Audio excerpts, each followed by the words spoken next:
The new LinkedIn Hiring Pro can't undo your last hire.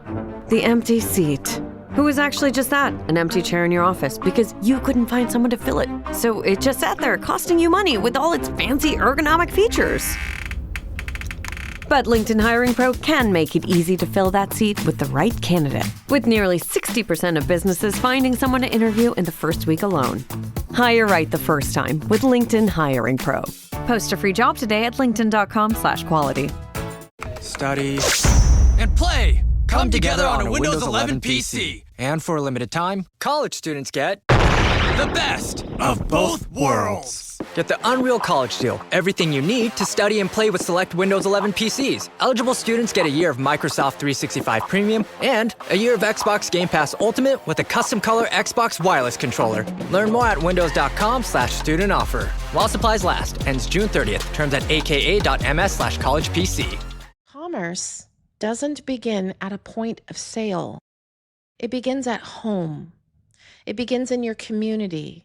It begins in your school, in your churches. It begins at home with who you believe you are. And every transaction in your life, whether it's been financial, relational, creative, passes through a processing system. That system is you. Taking a minute to be myself, don't need no help. We keep on rising. Hi, welcome back to the Unlocking Commerce and Business podcast. This is Connie Davis, your hostess. Today, I have an invitation for you. And if you've been listening, really listening, you already know that something has shifted through this show. 40 episodes in, guest after guest, story after story. We've talked about and with entrepreneurs trying to unlock cash flow from systems designed to hold it just out of reach. We've talked with survivors of financial abuse, rebuilding their relationship with value. We've talked about innovation that's happening in blockchain and Bitcoin, in AI, and in capital markets. It's all been pointing to a different architecture. There's been a number of founders carrying missions, and those missions are of the current system that they're trying to unlock, which has no elegant way to reward. I chose every one of the guests and the speakers deliberately, not just for what they know, even though that was incredible knowledge and wisdom and insight. And I hope that you really took things away from every episode that you tuned into. I chose them for what they carry. I chose them for the signal inside of their story that points to the same truth from a different angle. Did you hear it? Because I've been saying the same thing, asking questions, interviewing guests, coming from the same language, the same perspective of commerce for 40 episodes. Those questions haven't been in the same words. We've been having different conversations and with a number of different voices, powerful voices, different industries, really big industries. And we've been exploring different wounds that have had different breakthroughs. But the same transmission, that is what I want to know if you heard. The system isn't broken. It was built this way, and you were built to outlast it. So today, I am not bringing a guest. Today, I'm going to speak directly to you because the signal has been building long enough. And this episode, well, it's my invitation. Because I want you to hold an image for just a few minutes. I want you to think of two different landscapes. One that is cracked, contracted, parched like desert at the surface. And when water finds that parched, cracked surface, it gets redirected away. Where does it go?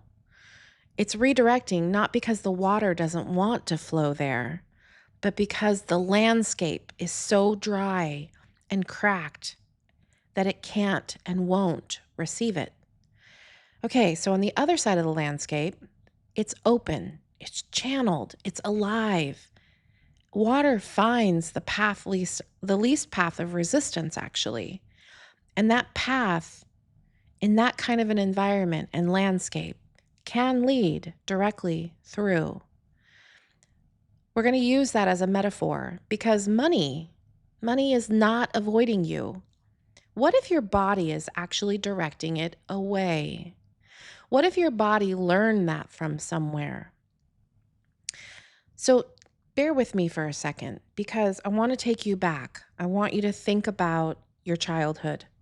I want you to think about those moments before you ever held a dollar bill or a coin, before you understood interest rates and payments, credit and debit cards, Apple Pay and Samsung and Google Pay, or digital wallets, blockchain, and cryptocurrency. Before all of that, you lived inside of an economy. What was that economy called? Any guesses? It was called home. And in that home, you learned, is value safe to give? Is receiving allowed here? Does it matter what I contribute? Am I enough to exchange my value, what I care about, the things that I know with the world inside that home? Those weren't lessons that were only taught in the classroom at school. They were encoded deep, deep into your nervous system, in the posture of how your body carries itself, in how you feel inside of your body, in your muscles and your bones, in your joints. That is the landscape of your body, and you're still operating from it today. That is what my new book, Rooted, is about. It's not just about money. It's about the first ledger that you ever lived in inside, and what got written there before you were old enough to question it. That is the original language of money. Because you see, commerce doesn't begin at a point of sale. It begins at home. It begins in your community. It begins in your school, in your churches. It begins at home with who you believe you are. And every transaction in your life, whether it's been financial, relational, creative, you see, it passes through a processing system. That system is you. And if that system carries unresolved weight, trauma, shame, scarcity, the quiet belief that there's never quite enough, depression, sadness, jealousy, grief, it throttles all of that through your system. And every time that you go and reach for money, your system has a program that it's passing through. Now, it's not because you're not capable, and it's not because the opportunity isn't real. It's because the rate at which you can process the value of what's being received or given, that rate is compromised. Your throat contracts around asking. And as contraction happens in our body, compensation and income flowing to us, or trying to, it narrows. The solar plexus, which is our power center around our middle section, you see, it braces around receiving. Do we actually allow gifts to flow to us? Do we allow and welcome in random money? Do we ask for it? All of those opportunities to deflect can happen before you can catch them. And inside of your gut, where your power center is, where your solar plexus is, it might be encoded with a belief that this is my limit, which is an internal thermostat that breaks the flow right back to the familiar set point, and it won't let you go any higher. So no matter if you have a sound strategy, it can be sound. Your mindset can be strong. You could have incredible willpower. You could have the best strategy and vision of a widget or a product or a service in the entire world. Your intentions can be completely genuine. But if that landscape hasn't changed, if it's dry and cracked, that water, that current of currency, it's still going to get redirected away. Where is it going to go? This isn't self-help language, guys. This is how your nervous system works. This is what I have finally really seen crystal clear after working 30 years inside of financial systems, watching how money moves to people and people move money through systems, and why and when they do. And all of this taught me about why smart, capable, mission-driven people, sometimes like me, or were like me, stay stuck. Because the problem was never the plan. You see, here's what changes everything. And this show has had some episodes that went into what I'm going to talk about next. Because here's what changes everything when we really understand this. You were not randomly assembled as a human being. You came with a configuration, an operating system, something we call and I call temperament, a wiring harness, a wiring system, which runs through your nervous system, a set of emotional coordinates that I refer to as often is telling you exactly how you were designed to give value and express it, and how you were designed and what you needed to receive as value. And when you understand that operating system, when you can see why you undercharge, why you deflect, why you overgive and underreceive, that is the opportunity where you cross the bridge from fighting yourself to harmonization. You start working with the grain and the fabric and the design of who you authentically are. And that landscape begins to shift.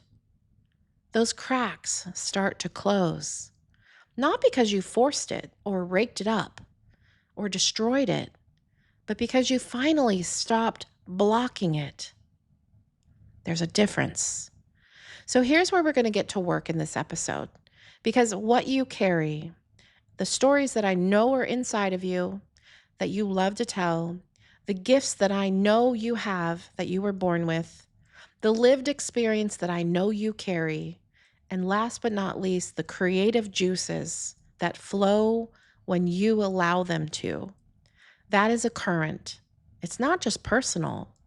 It's not just meant to stay with you. It is the asset. It is and does represent provenance. It has value.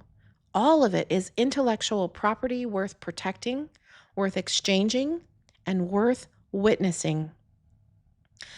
So the platform that I've been talking about, that I built, is called Sacred Ledgers. And if you go to www.sacredledgers.com, you'll see that the platform that I built is on the premise that we are going to create our first human ledger as a growth exercise. It's a place to bring what you carry and begin to start seeing it clearly, to alchemize that story, to recognize that what you have lived through, that's not just survival.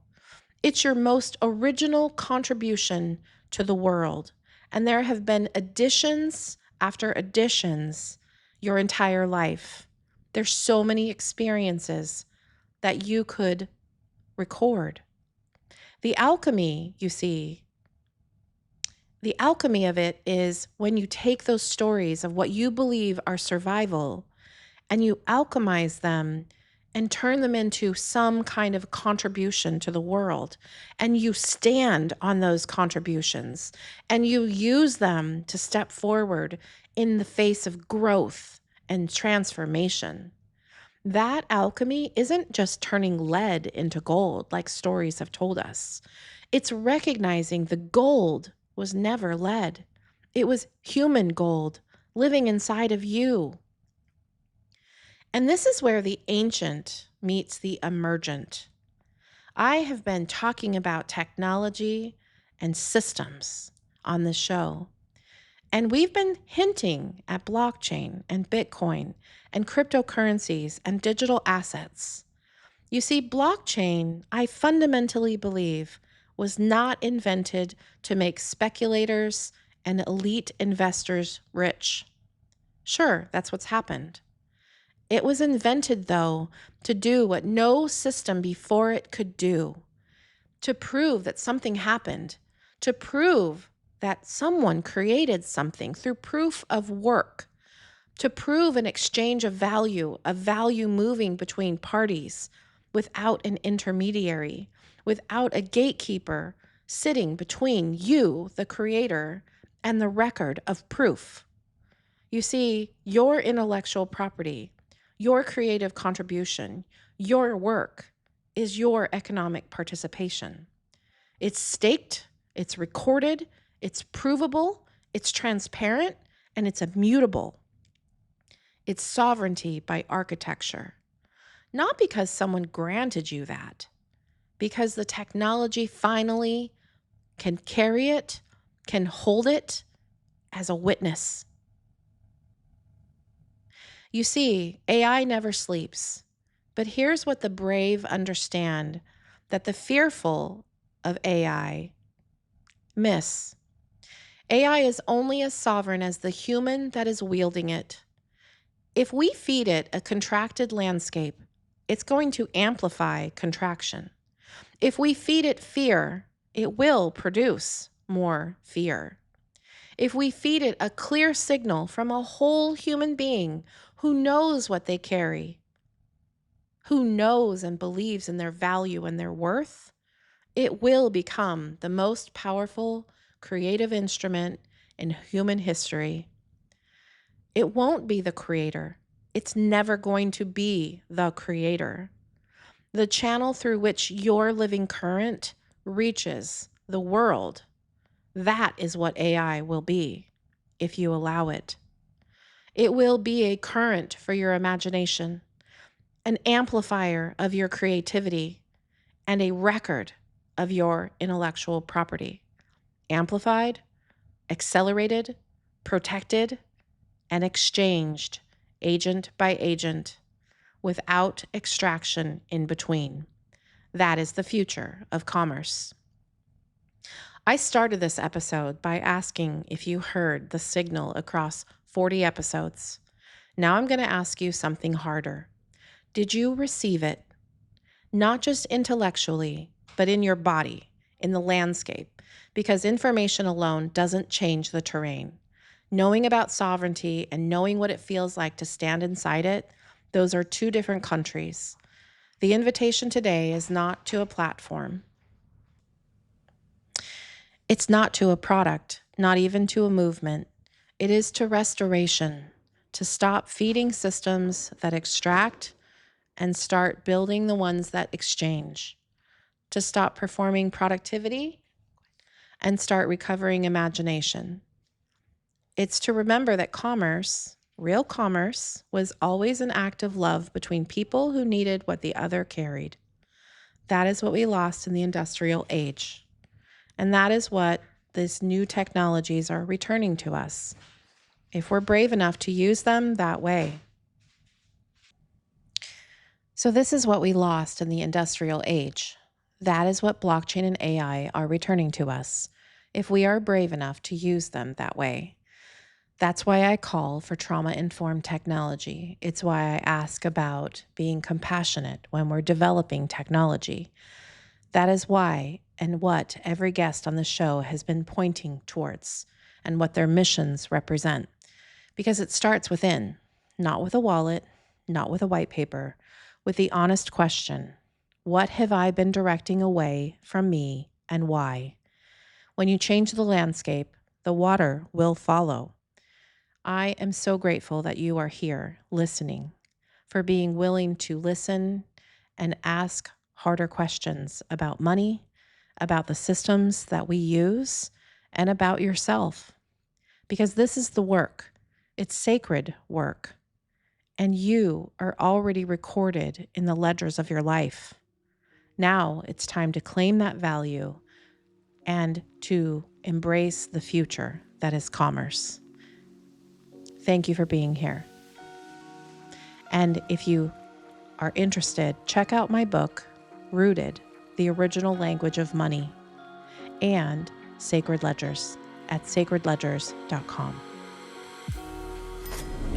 Thank you for listening to Unlocking Commerce and Business. If this conversation resonated, here's what you can do. Subscribe for weekly conversations with survivors, innovators, and changemakers, building regenerative alternatives to extractive commerce. Share this episode with collaborators, partners, funders, and changemakers in your network. The people ready for restorative commerce need to hear these voices. Drop a comment below. Tell us what patterns you're recognizing or what solutions you're building. We read every one. Commerce is everywhere, and healing extraction patterns inside our communities creates regenerative commerce outside. Like a lighthouse, we're here, exploring and cutting through fog, pointing toward what works. Welcome to the era of restorative commerce. Until next time, explore courageously, build sovereignly. You are the source and store of value. This is Connie Davis signing off. Thank you for being here.